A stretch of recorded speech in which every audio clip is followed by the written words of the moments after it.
The sterile hum of the hotel room's air conditioning was the only sound accompanying the relentless drumming of rain against the window pane.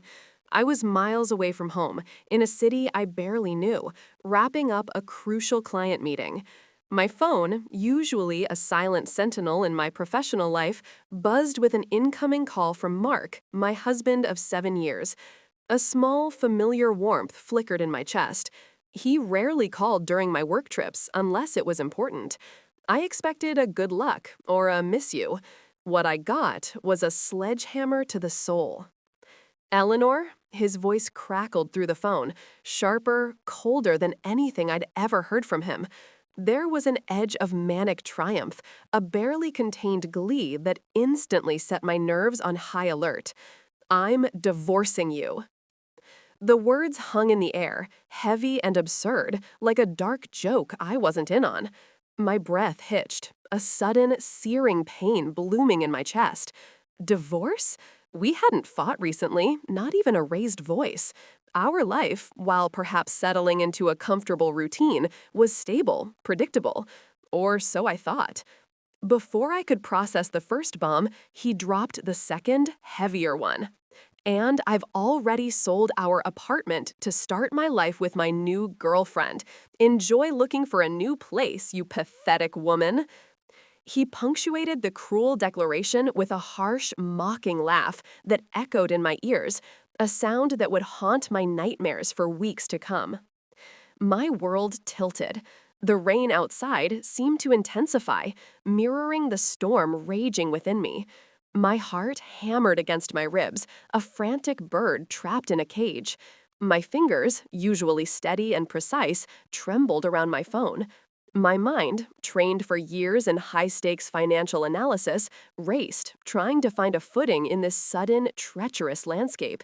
Divorce, sold the apartment, new girlfriend. Each phrase was a fresh wound, bleeding into the last. The sheer audacity, the cold-blooded calculation of it all was breathtaking. But years of navigating cutthroat corporate environments had taught me one invaluable lesson. Never show your hand. Never let them see you bleed. My voice, when it came, surprised even me with its unwavering neutrality. Sounds good, I replied, my tone as flat and even as a freshly pressed suit. I could almost hear the air go out of his sails, the momentary pause of his triumph. He must have expected tears, pleas, an emotional breakdown. He got nothing but a wall of calm. "What?" he stammered, his smugness momentarily deflated. "That's all you have to say? Sounds good. Don't you care? Don't you even care that I'm leaving you for someone better?" "I'll be home tomorrow evening," I said, ignoring his bait, my mind already miles ahead, calculating. "We can discuss the details then." And with that, I ended the call, before my carefully constructed facade could crumble. I stared at the blank screen, the silence in the room suddenly deafening. The initial shock began to recede, replaced by a cold, searing rage, a steel resolve hardening in my gut. Let me rewind a little so you understand the full weight of his betrayal and the foundation upon which my revenge was built. My name is Eleanor. I am a financial analyst, a career I've poured my life into, climbing the corporate ladder with grit and relentless dedication. Mark and I met in college. He was charming, charismatic, full of grand dreams. I, the quiet, studious one, was captivated by his larger-than-life persona. He made me laugh, made me feel seen, and for a long time, I believed he loved me. We married shortly after graduation, full of youthful optimism and promises of forever. Our apartment wasn't just an apartment, it was our dream. It was the culmination of years of hard work, careful saving, and a shared vision for our future. I remember the day we first saw it, a spacious, sun-drenched unit in a desirable part of the city, with panoramic views of the skyline. It was perfect. The price, however, was steep. Mark, ever the dreamer, was daunted. But I, ever the pragmatist, saw potential.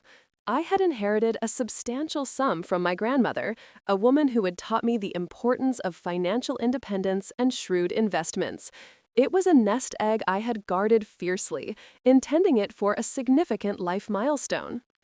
I used the majority of my inheritance to purchase the apartment outright, every penny. Mark contributed nothing financially to the purchase, but he was there, beaming at the closing. As a gesture of love, trust, and a desire to build our future together, I insisted the deed be put in both our names. "It's ours, Mark," I had said, pressing a kiss to his cheek. "A fresh start, together." What he didn't know, what I hadn't told him, was that my grandmother, a woman who had seen her fair share of heartbreak and legal battles, had insisted that I consult with her estate lawyer before making any major property investments, especially within a marriage. She had instilled in me a healthy skepticism and a fierce desire for financial protection. With the lawyer's guidance, and unbeknownst to Mark, I had a very specific clause inserted into a separate, legally binding trust deed, an ironclad prenuptial agreement, and an addendum to the property deed itself. It stipulated that while the property was indeed jointly owned, any sale or major financial decision regarding it required my explicit, notarized consent. More importantly, in the event of a divorce, the property would revert solely to me, as it was purchased entirely with my premarital assets. It was a safety net, a contingency plan I hoped I would never need, a quiet, private insurance policy against the unknown. And now, the unknown had arrived, delivered with a smug laugh and a heart-shattering pronouncement. Mark had grown complacent over the years. My success, my steady income, had allowed him to pursue his passions, which often translated into sporadic, ill-fated ventures that drained our joint accounts. I covered the vast majority of our expenses, from groceries to vacations, while he talked endlessly about his next big thing. I loved him, or at least I thought I did. I believed in him, even when he didn't quite believe in himself. I sacrificed, I supported, I tried to be the rock, and this was my reward. That night in the hotel room was a blur of cold fury and meticulous planning. Sleep was an impossible luxury. My laptop became my confidant, my battle station. I accessed my legal documents, reviewed the clauses, cross-referenced everything. My lawyer, a sharp, no-nonsense woman named Sarah, received an email from me at 3 a.m. It was concise, factual, devoid of emotion, outlining the situation and requesting immediate action. I needed to ensure Mark couldn't pull any fast ones before I even set foot back in the city. The flight home the next day felt interminable. Each minute stretched into an hour, each hour a lifetime. I sat by the window, watching the clouds drift by, a serene landscape that belied the tempest brewing inside me. My mind was a whirlwind of emotions, hurt, betrayal, anger, but overriding it all was a chilling sense of purpose. He wanted to play dirty? Fine. I would show him how a financial analyst, underestimated and betrayed, truly played the game. I arrived at our apartment building just as the evening sky was painted in hues of orange and purple. The familiar facade, the grand lobby, the quiet ascent in the elevator, it all felt foreign, tainted by his words. I unlocked the door to our home, my sanctuary, and stepped inside. The air was heavy with an unspoken tension. Mark was there, lounging on the sofa, a triumphant smirk plastered across his face. He held a glass of whiskey, swirling the amber liquid with an air of absolute victory. His new girlfriend, a woman I vaguely recognized from social media, younger, blonde, with an overly enthusiastic smile, sat beside him, clinging to his arm, looking at me with a mixture of pity and veiled amusement. "Well, well, Eleanor," Mark drawled, taking a slow sip of his drink. "Look who finally decided to grace us with her presence. I thought you might have run off, knowing you're about to be homeless." His eyes glinted with malice. "This is Tiffany, by the way, my future wife." Tiffany offered a small, awkward wave, her smile faltering slightly under my unwavering gaze. I ignored her, my eyes fixed solely on Mark. He looked disheveled, a bit too pleased with himself, the kind of self-satisfaction that only comes from believing you've pulled off the perfect crime. So, he continued, oblivious to the storm brewing behind my calm exterior, I assume you're ready to discuss the terms of your departure. I've already got a buyer for the apartment. The papers are signed. The money's in my account. You'll have a week to clear out your things. Tiffany and I are moving in next month. He gestured around the living room with a flourish, as if he were already claiming it as his sole domain. Tiffany giggled, leaning into him. The scent of his cheap cologne mixed with Tiffany's overly sweet perfume filled the air, making my stomach churn. I walked further into the room, placing my carry-on bag neatly by the door. My movements were slow, deliberate, each step a calculated advance. I took off my blazer, folding it over my arm. Every fiber of my being screamed to unleash the fury, to break down and scream, but I held it all in, a tight, controlled coil of vengeance. "Mark," I said, my voice still unnervingly calm, cutting through his triumphant monologue like a surgeon's scalpel. "There seems to be a slight misunderstanding." He scoffed, rolling his eyes. "A misunderstanding? I think it's pretty clear, Eleanor. You're out, I'm in. We're divorcing, and this apartment is mine to sell. Which I've done. Legally. Fair and square." He grinned, a smug, self-satisfied expression that made my blood run cold. "Oh, I assure you, it's far from fair and square." I paused, letting my words hang in the air, watching his smile begin to waver ever so slightly. "You see, Mark, when I bought this apartment, I used my inheritance, every single penny. And while I, in my foolish love, put it in both our names, my grandmother, bless her wise soul, insisted I protect myself." His brow furrowed.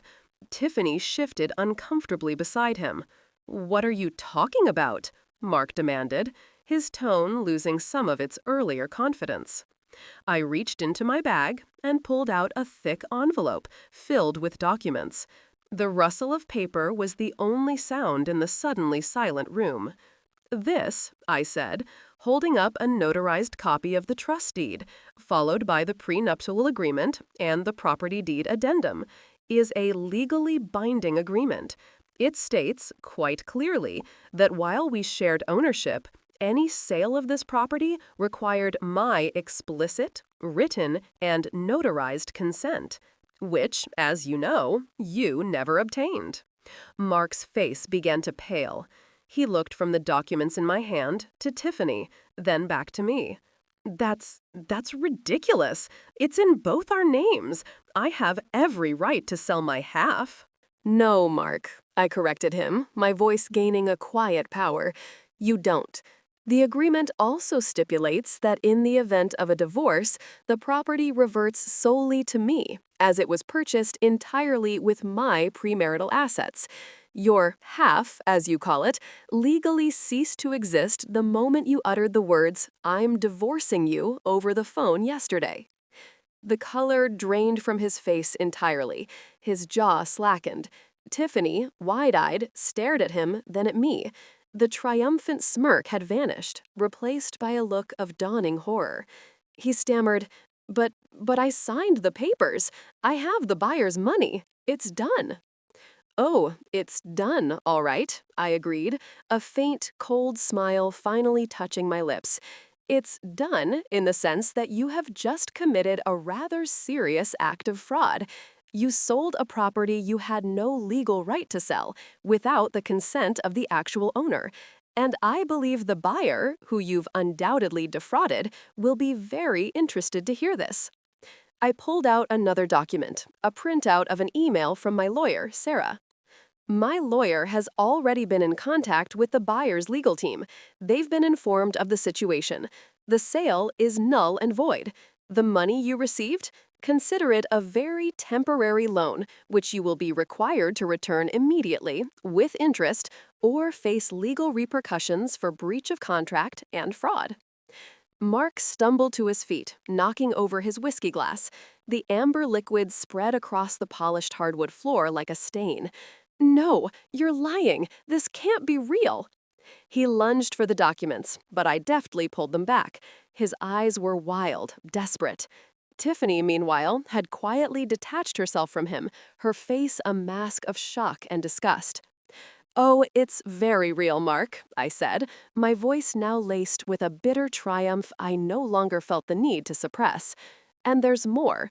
Because you unilaterally decided to sell my property, and because you so cruelly attempted to make me homeless, I've also instructed my lawyer to file for an immediate, uncontested divorce, citing emotional distress and financial misconduct.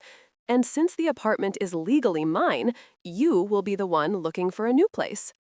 His eyes darted around the apartment, the very space he had so confidently claimed, now crumbling around him.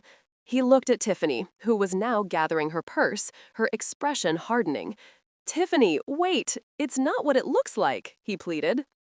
Tiffany shook her head, her voice sharp with disdain. "You told me you owned this place free and clear. You told me you were financially stable. You're a liar, Mark, a fraud. I'm out of here." With a final, disgusted look at him, she stormed out, the door slamming shut behind her, leaving Mark utterly alone, surrounded by the wreckage of his own making.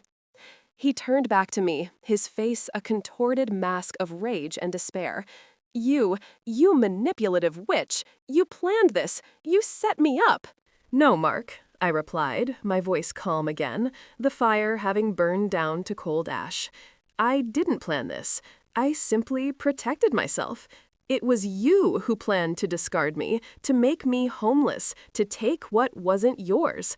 I merely ensured that when you tried, you would fail spectacularly." I watched him, a pathetic figure standing amidst the spilled whiskey, his grand plans reduced to rubble. The man I had loved, supported, and built a life with was a stranger, a cruel, arrogant stranger who had underestimated me at every turn. He had mistaken my quiet nature for weakness, my trust for naivete, and my love for boundless foolishness. He had assumed I would simply roll over and accept his cruel decree. "You have 24 hours to vacate the premises, Mark," I stated, my voice devoid of emotion. "My lawyer will send you the official notice.